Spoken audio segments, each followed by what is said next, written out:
Bienvenidos al podcast del viaje que no hicimos. Soy María del Águila Molina y te invito a que me acompañes en este viaje cada jueves a las 19 horas.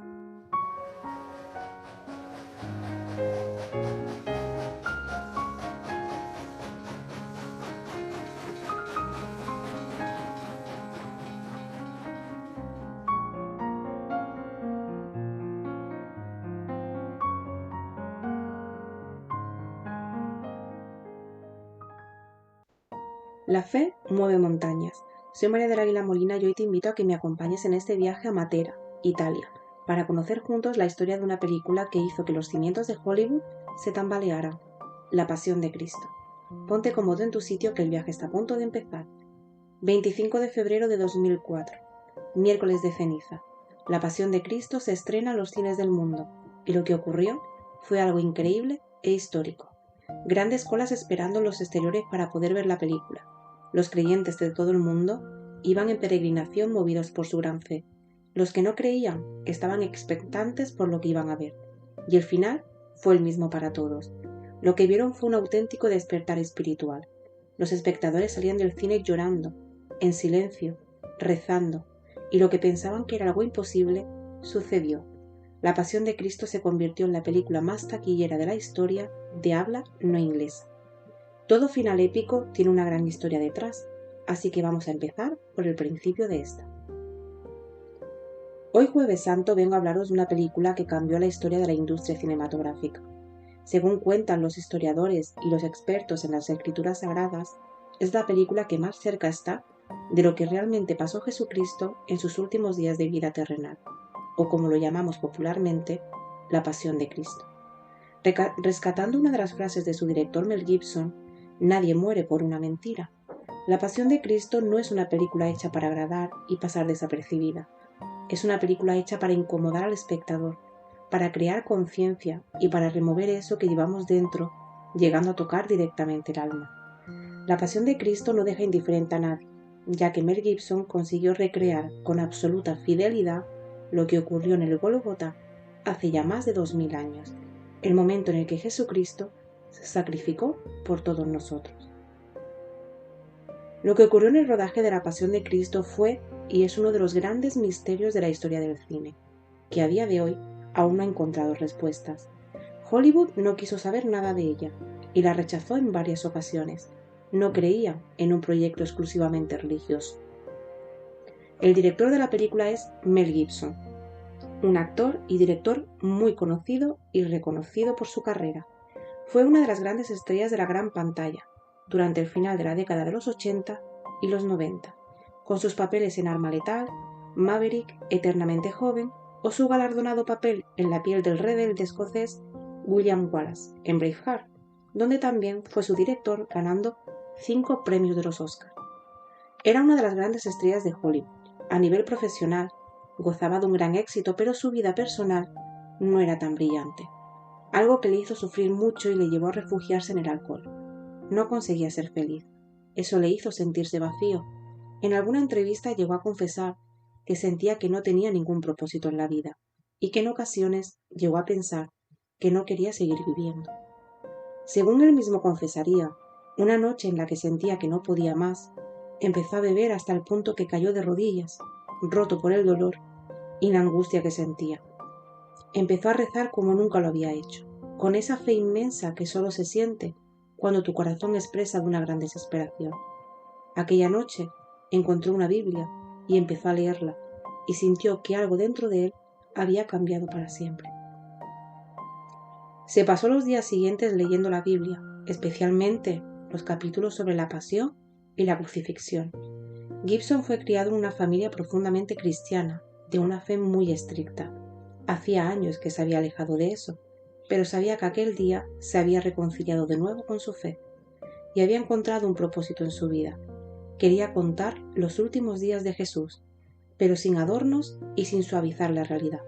Iba a hacerlo como realmente ocurrió, con todo su dolor y toda su crudeza. Gibson estudió cada detalle de la Pasión de Cristo, los Evangelios, el Vía Crucis y los escritos místicos de la beata Ana Catalina Emmerich, cuyas visiones detallaban la Pasión de Cristo con una gran precisión. Emmerich nunca salió de Alemania pero aún así era capaz de describir a la perfección lugares de Tierra Santa que muchos arqueólogos confirmarían años después. Gibson no quería que la gente viera la pasión de Cristo, quería que el espectador sintiera el dolor que sintió Cristo. Para darle aún más sentimiento, sentido y credibilidad, quiso y tuvo claro que la película se rodaría en arameo, latín y hebreo, 3 lenguas muertas, pero que fueron las lenguas habladas por Jesús. Ninguna palabra en inglés. Tampoco quiso a ningún actor que fuera extremadamente famoso. No quería ninguna cara reconocible para no desviar la atención del espectador hacia otra cosa que no fuera el mensaje que iba a contar. Con todo el proyecto claro, Gibson presentó su idea a los grandes estudios y compañías de Hollywood, y ocurrió algo que él mismo no se esperaba. Un claro, directo y unánime no rotundo. Nadie quiso arriesgarse en un proyecto que muchos veían como un auténtico fracaso. Llegaron a decirle que sería el fin de su carrera si seguía adelante. Después de recibir ese portazo en la cara, Gibson decidió producir la película él mismo. Invirtió todo lo que tenía y lo arriesgó todo por conseguir hacer realidad el proyecto. Él mismo era consciente de que si la película fracasaba, lo perdería absolutamente todo. Pero no buscaba éxito, eso ya lo había tenido en su vida. Lo que él buscaba era redención. Más tarde en una entrevista dijo, no era una película que quería hacer, era una película que tenía que hacer. Una vez decidido a hacer la película solo, surgió otro tema que no dejaba dormir a Gibson, y era quién iba a ser el hombre elegido para interpretar al Hijo de Dios. Sabiendo que este no era un papel sin más, esto no iba de memorizar un guión, esto iba más allá, era encarnar el dolor, la entrega y el sacrificio absoluto de quien cambió el curso de la historia. No buscaba un actor sin más, buscaba a alguien dispuesto a sufrir y a vivir una experiencia con una gran exigencia física. Durante meses y meses rechazó nombres muy famosos. Sabía que poner una cara conocida distraería al espectador de lo que era realmente importante, el mensaje que quería transmitir. Para Gibson era fundamental que el público viera a Jesús y no a un actor conocido. Y de repente, un día, apareció Jim Caviezel, un actor católico y joven que, aunque había protagonizado algunas películas y empezaba a abrirse camino en Hollywood, era un actor más bien reservado, que solía estar fuera de los focos mediáticos. Gibson lo citó en su casa en Malibú, y después de una reunión que duró horas, le dijo, si aceptas este papel, puede que ya nunca más vuelvas a trabajar en Hollywood. Después de un silencio, Jim aceptó, y mientras repasaban los últimos detalles del proyecto, se dieron cuenta de algo que hasta ese momento no se habían percatado. Caviezel había cumplido justo 33 años, la edad en la que murió Jesucristo, y ambos se dieron cuenta de que eso no era casualidad. Aquello era una señal de que debían hacer esta película juntos. Para ellos esto ya no era una historia, esto era mucho más que cine. A partir de ese momento el compromiso fue total y absoluto por parte de Caviezel. Se preparó a nivel espiritual, leía y estudiaba las escrituras y rezaba antes de cada escena. Pero su preparación no fue solo a nivel espiritual, también se preparó con un entrenamiento físico muy exigente. La ciudad elegida para ser el escenario de los últimos momentos de Jesús fue Matera, en Italia, un lugar donde el clima era agradable, sin cambios extremos, pero durante el rodaje el tiempo se volvería muy impredecible, ya que según cuentan, dependiendo de la escena que se estaba rodando, el tiempo cambiaba de manera radical. Todos los que participaron en la película comentan que allí pasaron cosas extrañas. Nadie podía explicarlo con palabras, pero todos lo sintieron. El propio Jim Caviezel, en una entrevista, llegó a relatar con todo lujo de detalles cómo en la escena del Sermón del Monte, mientras él estaba en lo alto de una colina, sintió un escalofrío que le recorrió la espalda. Vio una luz brillante en el cielo y pocos segundos después, un rayo impactó a escasos centímetros de él, con un sonido ensordecedor, para luego seguidamente caer un segundo rayo, que provocó que él y un cámara cayeran al suelo por la propia onda expansiva. Las cámaras se apagaron y todo el elenco se quedó en silencio atónito con lo que acababa de pasar. Después de ese momento, cada escena que rodaban empezaba con una oración. Uno de los momentos más duros y delicados del rodaje fue la grabación de la flagelación. Gibson quería que se rodara con una dureza extrema para que el espectador sintiera realmente ese dolor. Para proteger a Caviezel, el equipo puso en su espalda un madero grueso para cubrirla, pero en un momento de la escena, el golpe de uno de los actores que hacía de Romano fue tan fuerte que esquivó el madero e impactó directamente en la espalda del actor. El grito de Caviezel, que se escucha en la película, no fue una actuación, fue un dolor real. Según él mismo confesó, no podía respirar. El dolor fue tan intenso que el cuerpo entró en shock. Pensé que solo pasaría una vez, pero volvió a suceder. La segunda vez, el golpe le haría una herida de casi 30 centímetros. A día de hoy, aún tiene la cicatriz. Se convirtió así en una de las escenas más duras y escalofriantes de toda la película. Para rodar la escena del Vía Crucis, Gibson había recreado una cruz con las dimensiones de la misma que cargó Jesús y con un peso de más de 70 kilos. Caviezel debía cargarla, caer y volver a cargarla, una y otra vez. En un momento de la grabación, uno de los actores que hacía de soldado debía sujetar la cruz en una de las caídas de Caviezel, pero no lo hizo, lo que provocó que la cruz cayera justo encima de la cabeza del actor. En esa caída, el propio Caviezel sufrió un fuerte traumatismo en la cabeza, que no paraba de sangrar, y el hombro se le dislocó. Lo que pasó a continuación no forma parte de la actuación. El dolor, el llanto, los gritos, la sangre, el sufrimiento de Caviezel era 100% real. Después de aquello, el rodaje seguía su curso, pero Jim Caviezel ya no se encontraba bien. Físicamente estaba destrozado. Las escenas de la crucifixión se rodaron en invierno bajo un frío terrible. El actor pasaba horas colgado de la cruz, inmóvil, empapado por la lluvia. Hacía mucho viento y la cruz se balanceaba dando la sensación de que en cualquier momento podía caerse. El equipo intentaba mantenerlo caliente, pero era inútil.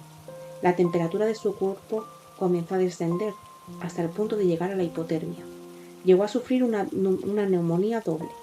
Los médicos sugerían parar el rodaje, pero Caviezel quería seguir. Llevó su cuerpo hasta el límite más absoluto de su resistencia. Le costaba distinguir la realidad de la ficción. Gibson pidió que la cámara siguiera rodando incluso cuando el actor sufría espasmos por el frío. No hubo cortes, ni montaje, ni planos. El sufrimiento y el dolor eran reales. Hubieron muchas cosas inexplicables dentro de ese rodaje. Varias personas del equipo confesaban más tarde que aunque se sentían completamente agotados por las jornadas interminables, ellos sentían una profunda paz interior que les hacía sentirse serenos. Otros comentaban que veían extrañas sombras durante las grabaciones e incluso luces que no pertenecían a ningún foco, o personas vestidas de blanco entre la multitud dando indicaciones que no formaban parte del elenco. El rodaje llegó a tal punto de espiritualidad que algunos extras pidieron confesarse o incluso ser bautizados antes de que terminara la producción. Algunos de los actores principales se convirtieron en mitad de la película. Uno de ellos fue Luca Lionello. El actor que interpretó a Judas Iscariote era un ateo confeso y bastante reacio a los temas que tenían que ver con la fe. Aceptó el papel como un trabajo más, pero después de esas semanas rodando La Pasión de Cristo, confesó que se había convertido al cristianismo, hasta el punto de que tras acabar la película fue bautizado junto con toda su familia. Otro caso sorprendente es el de Pietro Sarubi, el actor italiano que interpretó a Barrabás, el criminal liberado en lugar de Jesús. Su papel era breve, casi sin diálogo, pero ya sabemos la importancia de dicho personaje en la historia. Durante la escena frente a Poncio Pilato, Sarubi debía cruzar su mirada con la de Jim Caviezel, mientras el pueblo gritaba. Solo era eso, una simple mirada, pero al hacerlo algo se apoderó de él. Él mismo lo confesaría en una entrevista meses después. Cuando miré a Caviezel a los ojos, no vi a un actor, vi una profundidad que no era humana. Sentí como Jesús me miraba y que me perdonaba. Durante semanas no pude dormir, no dejaba de pensar en aquella mirada. Después de eso, se acercó a la fe cristiana, recibió el bautismo y comenzó a hacer conferencias sobre fe. Otra de las sorpresas del set fue la de Maya Morgenstern, la actriz que interpretaba a María, la madre de Jesús. Estaba embarazada. Nadie lo sabía, ni siquiera el propio Mel Gibson. Más tarde confesaría que ese estado le dio algo que no se puede fingir, ese sufrimiento por ver a un hijo sintiendo esa clase de dolor tan enorme.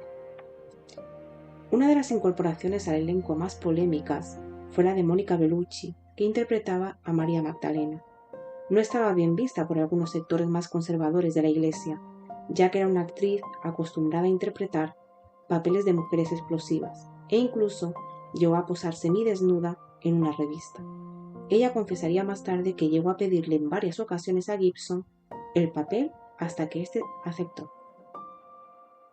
Pero sin ninguna duda, el papel más inquietante, oscuro y siniestro fue el que protagonizó Rosalinda Celentano.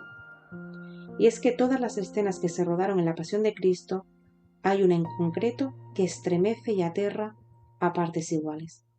Jesús malherido mientras los romanos lo azotan, y la multitud grita. Entre ellos, una presencia oscura lo acecha, lentamente, sin dejar de mirarlo, de manera desafiante. Una mujer vestida de negro, cargando en brazos a un bebé que no es humano, con una mirada fría y una expresión que parece que se está riendo del sufrimiento de Jesús. Mel Gibson escogió a esta actriz para encarnar a Satanás porque quería un rostro andrógino o neutral. Le afeitaron las cejas y la filmaron en cámara lenta para que no se la viera pestañear. Rosalinda más tarde confesaría que rodar esas escenas la dejaron emocionalmente devastada, ya que según ella notaban en el rodaje como un ambiente muy pesado, como si hubiera una presencia del mal que la acechaba en sus planos. Después de rodar esta película se alejó del cine y se centró en el arte. Cuando finalmente se rodó la escena de la resurrección, la última escena de la película, mientras todos observaban cómo la luz entraba poco a poco en esa cueva, algunos lloraron de la emoción, otros no llegaban a entender qué estaban sintiendo. En ese momento, pero cuando Gibson gritó «corte final», todos los presentes sabían que aquello no era el fin, sino el comienzo de algo mucho más grande, que no sabían exactamente cómo definir. Aquel rodaje les había cambiado la vida por completo. Cuando Gibson regresó a Hollywood y les enseñó la película, volvió a recibir una negativa por parte de todos. Nadie quería promocionarla. Gibson no se rindió e invirtió $15 millones de su propio bolsillo, y la proyectó en iglesias, escuelas y auditorios parroquiales, y dejó que fuera la propia gente la que moviera su película con el famoso boca a boca. Después de su gran éxito a nivel mundial, con millones de espectadores que la avalaban, la crítica lo machacó y lo llevó al infierno mediático, acusando a Mel Gibson de fanático religioso, promover la violencia y antisemita, a lo que él contestó: «Yo no filmé odio, filmé redención». Hollywood no quería que hiciera esta película, no porque no la entendiera, sino porque la entendían demasiado bien.